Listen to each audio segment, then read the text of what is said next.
Hi, Dr. Covington. Hi. How are you? I'm good. How are you? I'm good.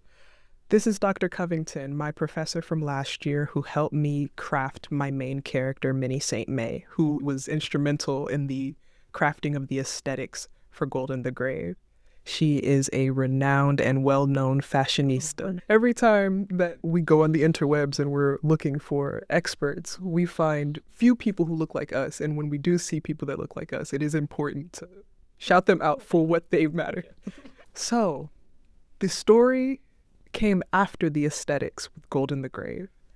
I came to you wanting to tell a story that was an intersection between Daughters of the Dust and American Gangster. From there, you gave me so much research and reading that helped me nail down this interesting world. Can we talk about how we got to the Southern Gothic aesthetic that mixes with like a pirate grunge? Yes.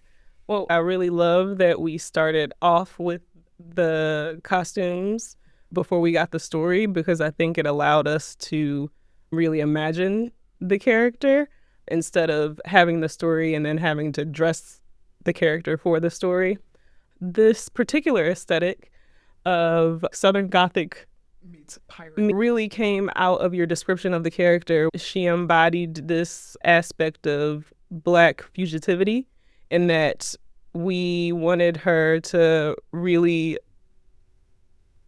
appear to be this sort of fugitive, but set in a particular context. The Southern Gothic look embodies this ghostly and spiritual kind of resonance of the Southern without romanticizing it, which I really, really love.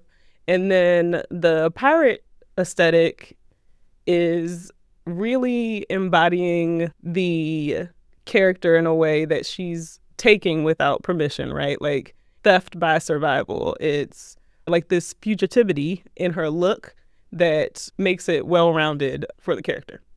Yeah, so for Minnie Mae's dress, I think we both thought it was really important for the character to go up against respectability and this kind of classic fashion trope around Reconstruction era time, especially on a Black femme body. The knife, for instance, elicits some sort of feeling of violence, but in context, the violence is conditional. The violence is also a part of survival. It's a part of labor, and it's a part of her agency in protecting herself, right? So it has these other cues around it. The mercury dime, too, like that's an interesting one, because on the one hand, for the masses, it represents freedom of thought, right? It's got Lady Liberty on it with the Roman cap. But also, I think in a Black reading, in a Black femme reading, it also represents hidden Black wealth and carrying that on you and with you on your person. The Headwrap, definitely representative of spiritual protection and this idea of resisting surveillance. I think all in all, those sorts of objects that Minnie Mae is wearing on herself really shows a Black feminist dialogue of the historical time that she was in.